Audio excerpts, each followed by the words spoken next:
नमस्कार and welcome friend. बहुत बहुत स्वागत है आपका मेरे इस चैनल में।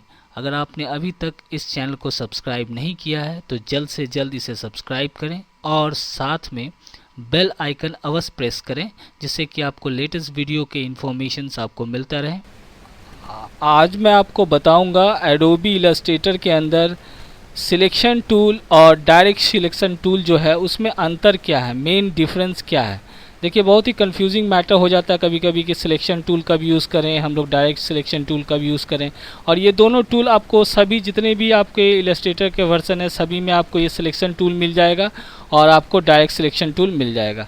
तो ये जो सिलेक्शन टूल है इसका देखिए, इसमें भी लिखा है सिलेक्शन, इसमें भी सिलेक्शन लिखा हुआ है, लेकिन इसमें सिर्फ लिखा है डायरेक्ट सिलेक्शन लिखा हुआ है, डायरेक्ट ऐड किया हुआ है। अब होता क्या है, पहले ये समझ लेते हैं सिलेक्शन टूल हम लोग यूज़ कब करेंगे। जनरली क्या है, जैसे मान लेते हैं कोई भी शेप वगैरह हम लोग अगर बनाते हैं, जैसे रेक्टेंगल टूल है, टूल से हम लोग कोई रेक्टेंगल शेप बना लिया, उसके बाद कोई हम लोग मान लेते हैं इलिप्स टूल से हम लोगों ने सर्कल बना लिया, कोई फ़ोटो है, कुछ भी है।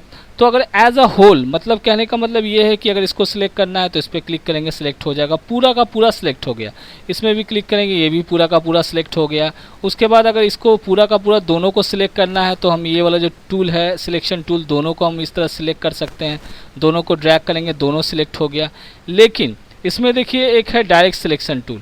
मतलब सिलेक्शन टूल में होता क्या है, एज अ होल आप पूरा का पूरा जो है आपका शेप है, फोटो है, कुछ भी है, उसमें आप डायरेक्टली पूरा का पूरा सिलेक्ट कर सकते हैं। अगर प्रोपोर्शनली कहीं पे किसी को बढ़ाना है, किसी एक पोर्शन को, जैसे मान लेते इस कॉर्नर पे रखा मैंने और शिफ्ट की दबाया, अगर मैं बढ़ा रहा हूँ, देखिए ये पूरा का पूरा जो एरिया है पूरा का पूरा बढ़ रहा है। अगर मैं इसको ड्रैग कर रहा हूँ कॉर्नर से तो ये बढ़ रहा है, देख सकते हैं पूरा का पूरा बढ़ रहा है।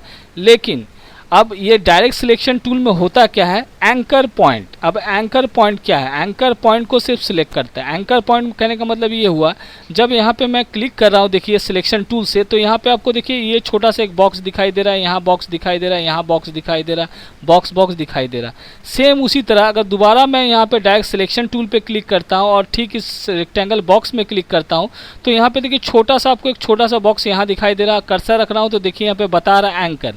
तो डायरेक्ट सिलेक्शन टूल में होता क्या है, एंकर पॉइंट को सिलेक्ट करता है। जैसे यहाँ एक एंकर है, यहाँ एक एंकर है, यहाँ एक एंकर पॉइंट है।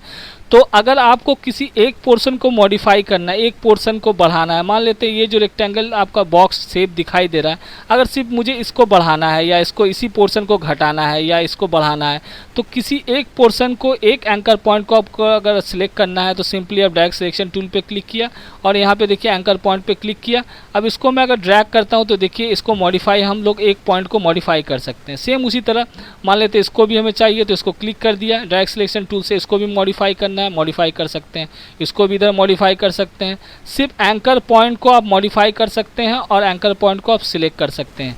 तो ये काम है डायरेक्ट सिलेक्शन टूल का। मतलब सिलेक्शन टूल से एज अ होल पूरा सिलेक्ट होता है। जैसे मान लेते हैं देखिए सिलेक्शन टूल पे क्लिक किया, ये पूरा का पूरा देख सकते हैं यहाँ पे सिलेक्ट हो रहा पूरा का पूरा। अगर इसको मैं एक बढ़ाने का कोशिश करूँगा एक कॉर्नर तो देखिए पूरा का पूरा एज अ होल पूरा ये सिलेक्ट होके ये स्केलिंग हो रहा, बड़ा हो रहा है, छोटा हो रहा है। लेकिन अगर एक पॉइंट को अगर आपको सिलेक्ट करना है या एंकर पॉइंट को अगर आपको सिलेक्ट करना है तो डायरेक्ट सिलेक्शन टूल को आपको यूज़ करना होगा। डायरेक्ट सिलेक्शन टूल में जैसे ही मैं क्लिक कर रहा हूँ और इस पर क्लिक कर रहा हूँ तो देखिए सिर्फ एंकर पॉइंट ये सिलेक्ट हो रहा है। ध्यान से देखिएगा, ये देखिए एंकर पॉइंट आपका सिलेक्ट होगा। एंकर पॉइंट को आप सिलेक्ट कर सकते हैं, जैसे इसको मॉडिफाई कर सकते हैं, इसको मॉडिफाई कर सकते हैं। तो मेन डिफरेंस यही हुआ कि एज अ होल अगर आपको पूरा का पूरा सिलेक्ट करना है तो आप ये वाला टूल यूज़ कीजिएगा, सिलेक्शन टूल पूरा का पूरा सिलेक्ट होगा। अगर आप इसको बढ़ाना छोटा करना चाहते हैं, स्केलिंग आप कर सकते हैं सिलेक्शन टूल से, छोटा बड़ा, इसको यहाँ से आप रोटेट भी कर सकते हैं। ये है काम सिलेक्शन टूल का, पूरा का पूरा आप सिलेक्ट कर सकते हैं। लेकिन अगर किसी एंकर पॉइंट को अगर आपको सिलेक्ट करना है, एक पॉइंट को सिलेक्ट करना है या एंकर पॉइंट को सिलेक्ट करना है, जैसे इस पर क्लिक कर रहा हूँ देखिए पूरा का पूरा सिलेक्ट हो रहा है। लेकिन जैसे ही मैं डायरेक्ट सिलेक्शन टूल पे क्लिक करूँगा तो देखिएगा सिर्फ एंकर पॉइंट सिलेक्ट हो रहा, मतलब ये एंकर पॉइंट है, ये एंकर पॉइंट है, ये एंकर पॉइंट है, ये एंकर पॉइंट है। डायरेक्ट सिलेक्शन टूल से देखिए यहाँ पे एंकर लिखा हुआ भी आ रहा है। इसको यहाँ से मैं बाहर क्लिक करके फिर से मैं इसमें क्लिक करूँगा तो इसको इस तरह मॉडिफाई भी कर सकता हूँ, इसको मैं ड्रैग करके ऊपर भी ले जा सकता हूँ। शेप वगैरह बनाने में ये बहुत काम आता है। ये देखिए इस तरह हम लोग एंकर पॉइंट को, सिर्फ एंकर पॉइंट को आप सिलेक्ट कर सकते हैं डायरेक्ट सिलेक्शन टूल से। तो मैं उम्मीद करता हूँ आपको समझ में आ चुका होगा कि सिलेक्शन टूल से हम लोग एज अ होल पूरा का पूरा सिलेक्ट करते हैं। सिलेक्ट करना होगा, देखिए अब जैसे सिलेक्शन टूल पे क्लिक किया, इसको पूरा का पूरा जब मैं बड़ा कर रहा हूँ, अगर एक कॉर्नर को बढ़ाना है, लेकिन जब मैं सिलेक्ट ड्रैग कर रहा हूँ तो देखिए पूरा का पूरा ये सिलेक्ट होके स्केलिंग हो रहा है। इसको घुमाना है, घुमा सक रहा हूँ, लेकिन जब डायरेक्ट सिलेक्शन टूल पे क्लिक कर रहा हूँ तो सिर्फ एंकर पॉइंट को ये सिलेक्ट कर रहा है। देख सकते हैं एंकर पॉइंट को सिलेक्ट करके इसको आप मॉडिफाई कर सकते हैं, यहाँ से घुमा सकते हैं, इसको जैसा शेप देना है आप दे सकते हैं।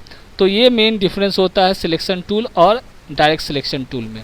Selection tool as a whole select कर सकते हैं, direct selection tool anchor point को सिलेक्ट किया जा सकता है डायरेक्ट सिलेक्शन टूल से। मैं उम्मीद करता हूँ आपको समझ में आ चुका होगा इलस्ट्रेटर के अंदर कैसे क्या डिफरेंस है सिलेक्शन टूल और डायरेक्ट सिलेक्शन टूल से। और भी कुछ जानना चाहते हैं एडोबी इलस्ट्रेटर से रिलेटेड तो प्लीज़ कमेंट कीजिएगा, और मेरा ये वीडियो देखने के लिए बहुत बहुत धन्यवाद।